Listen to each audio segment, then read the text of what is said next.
cube.radio. Alexandre Moranville-Ouellette est avec nous. Alex, bonjour. C'est moi. Hey, on parle. Moi, j'ai faim. Là. Tu sais, à cette heure-là, j'ai faim. Là, on a parlé de hot dog. Ah, puis on va continuer à parler de fast-food, Benoît. C'est la chose de laquelle on va parler aujourd'hui. Ouais. Parce qu'une nouvelle de l'actualité qui a attiré mes yeux, parce qu'à chaque fois qu'on parle de poursuite aux États-Unis et de poursuite aux États-Unis contre McDo, mais là, on commence à m'interpeller pas mal très fort.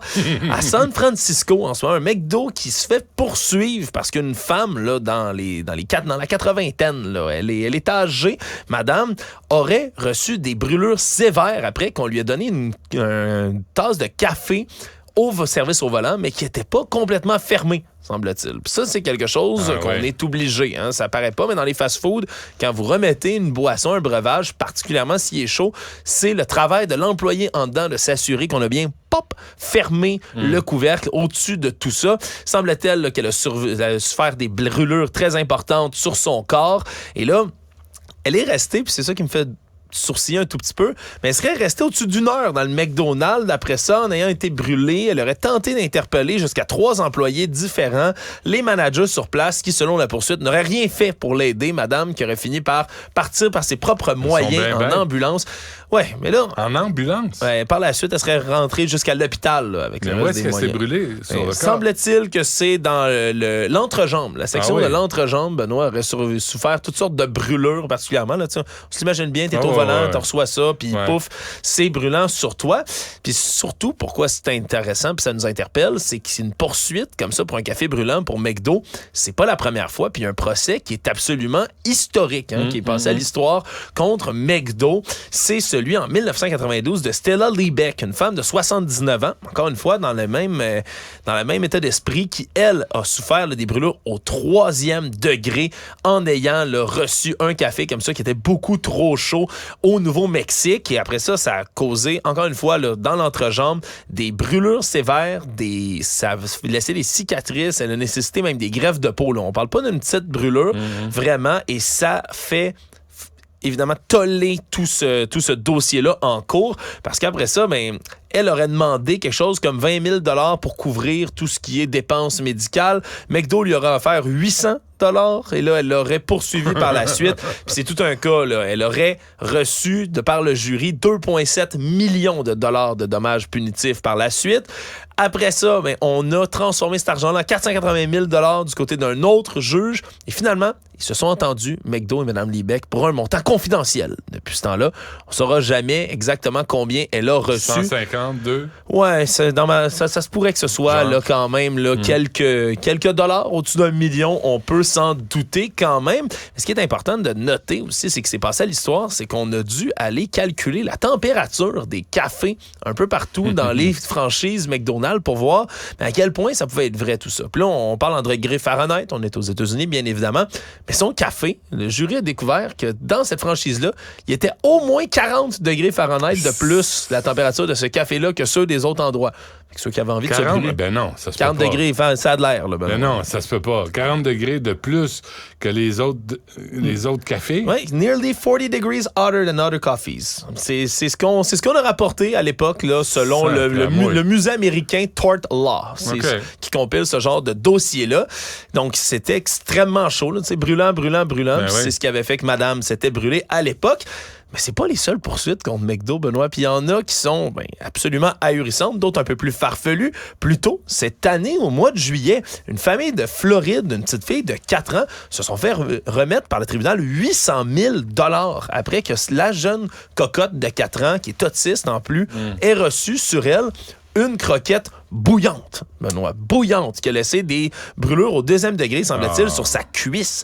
On lui a donné, tu sais, les parents ont pris, comme dans les voitures, comme c'est l'habitude, la petite fille est en arrière, reçoivent la commande, prennent le petit plat de croquettes, vont lui remettre dessus, puis la jeune fille ouvert ça lui tombe sur la cuisse, mais instantanément, ça a causé une brûlure. Ça sortait de la friteuse. Alors, ça sortait de la friteuse, là, assez pour causer justement ces brûlures au 2e degré. Puis comme maintenant, on l'écrit sur les cafés, suite à cette poursuite de Mme Liebeck, entre autres, là, attention, contenu brûlant. Puis c'est écrit sur à peu près tous les verres de fast-food possible et impossible. Semble-t-il que c'est pas écrit sur les McCroquettes, Benoît, que le contenu peut être chaud, que ça a mal été, donc, publicisé, tout ça. 800 000 $ pour la famille autour de ça. Disons que quand tu as une entreprise que tu veux poursuivre, tu vas être certain là, qu'eux, ils ont les fonds. Ils ont les poches assez profondes pour venir te payer dans ta poursuite. McDo, c'est une belle faut que tu commandes du café noir, parce que c'est plus chaud. Oui, café noir. Des croquettes, des frites, toutes les fritures. Le burger de poulet frit aussi. Ouais, ça aussi, je pense que ça pourrait... Si tu échappes ça sur le paquet, tu vas prendre en feu. Absolument. Je sais pas c'est qui non plus qui prend, tu sais, les... En fait, je sais qui. Sophie Durocher, ici, à Cube Radio, est la seule personne qui prend le burger de poisson au McDo. J'ai jamais entendu... tu prends ça toi aussi? Ouais. Mais celui chez Burger King est meilleur. OK. Mais ça doit faire 20 ans que j'ai pas mangé ça. J'ai jamais entendu parler de quelqu'un d'autre à part vous autres qui a déjà pris le truc au poisson. Pourtant, il est toujours sur le menu. Oui, mais il est un peu ordinaire. Il n'y a pas de laitue, il n'y a pas rien. C'est juste du pain, du fromage, puis le truc de poisson. Puis un truc de poisson. C'est un peu pâteux. Tu peux le rouler en boule, là. Ouais. Puis le mettre dans la bouche, c'est pas pire. Sache aussi, Benoît, puis c'est des choses que j'oubliais, qu'il y a également une action collective contre le McDo qui a été autorisée dans les dernières années, en 2018, au Québec également. Mais cette fois-ci, c'était pas pour les aliments trop chauds, c'était pour la publicité que McDonald's faisait. Je sais pas si tu te souviens de ce dossier-là. Semble-t-il que dans les McDonald's, on présentait dans les grands présentoirs à l'entrée les jouets des joyeux festins. Oui. On les montrait, puis avec de la publicité, puis des lumières. Tout ça était très attrayant pour les enfants. Puis surtout, c'était situé à leur hauteur. C'est toujours quelque chose que tu pouvais voir plus bas. Le problème, c'est que la loi sur la protection du consommateur au Québec, ça interdit de faire de la publicité aux enfants de moins de 13 ans. Et donc, on a autorisé une action collective contre McDonald's, ni plus ni moins, qui ne peuvent plus, si vous entrez dans une succursale maintenant, vous verrez la différence. Vous ne pouvez plus mettre des annonces comme ça de joyeux festins, puis des petits jouets un peu partout parce que ça ciblait directement les enfants. Puis j'avais envie qu'on se garde, Benoît, je ne sais pas si tu as déjà entendu... Toi, qu'est-ce que tu manges quand tu vas chez McDo? Moi, Benoît, j'ai été habitué d'être l'étudiant pauvre qui va au McDo. Puis je le sais ce qu'il faut prendre. C'est quoi? Faut que tu prennes des juniors au poulet, au nombre que tu as besoin, puis tu remplaces... En fait, tu demandes à ajouter de la sauce thaï dedans. Là, je sais, j'ai l'impression d'être le premier gars qui dit qu'il a inventé le feu. Je le sais. Junior au poulet à juste sauce thaï, vous m'en reparlerez. Écrivez-nous à Cube Radio après les avoir mangés. Je veux entendre votre feedback là-dessus. Non, c'est sérieux. C'est juniors vraiment... au poulet, je savais pas. C'est genre une équipe. L'inflation a rentré dedans. Là, je pense qu'ils sont du plus cher. Mais c'est à peu près le truc le plus cheap sur le menu. C'est comme un mini mec poulet. Là, mais tu sais, t'es vraiment juste. Là, c'est le pain, un tout petit peu de laitue, de la mayo, même pas de fromage, puis une belle bonne de poulet là-dedans. Puis de la sauce thaï.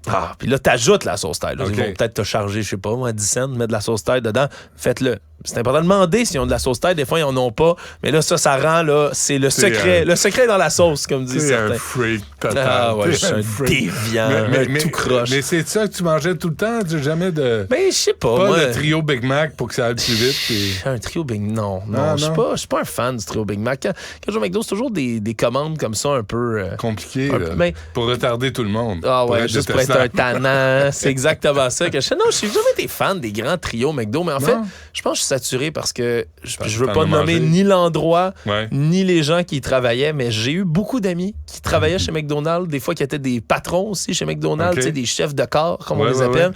Puis...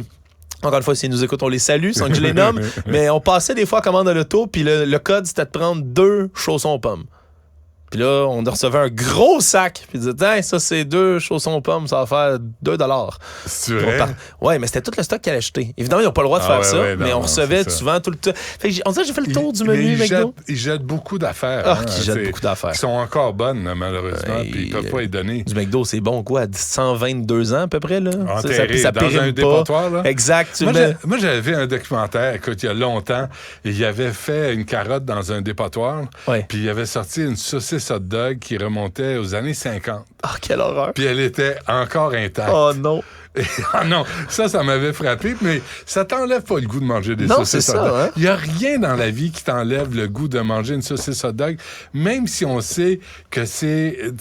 Tout ce que ça peut faire, c'est reporter un peu. T'écoutes le documentaire là, sur la boucherie, tu vois ce qui se passe, ce qui s'en va dans ta saucisse. T'as mal au cœur 5 minutes, après ça, tu sens le hot dog dehors, puis tu fais... Ça sent bon, ça peut pas être mauvais pour nous. Ouais, ben là, ils doivent exagérer dans ce documentaire-là. Un petit bout d'anus avec des crottes de museau. Un morceau de sabot broyé. Oui, c'est bon, mets ça là-dedans. Puis un peu de moutarde. Ça. Puis pour ceux qui veulent encore se lever le cœur, mais allez voir comment c'est fait les croquettes chez McDo d'ailleurs. Elles sont bonnes, mais Ouais, c'est comme, tu sais, il y a comme beaucoup de rumeurs. Mais lance les poussins dans le broyeur, puis on va se faire des croquettes. Ils sont bonnes, hein? Saisis le bec, fais ça se mange pas. Quelle horreur. T'as-tu une conclusion à ton affaire? Ben, écoute, je voulais te parler du fameux McMillions. Là, t'as 30 secondes. J'ai comme 30 secondes. J'aurais jamais le temps de parler de cette énorme arnaque. Je finissais avec ça. Il y a même un documentaire sur HBO qui s'appelle comme ça, le McMillions, dans lequel on décrit comment le Monopoly de McDo a été là littéralement piraté par le gars qui s'occupait d'aller porter dans tous les États le petit coupon gagnant qui fait faire gagner des millions. Et lui a empoché au-dessus de 24 millions de dollars grâce à sa fraude. Il s'est fait pincer par le FBI, malheureusement. Tu vois, les méchants se font prendre, finalement. Enfin, puis les méchants, c'est pas ceux qui font les saucisses. C'est une bonne... merci, Alex. Merci à toute l'équipe. Yasmine suit à l'instant.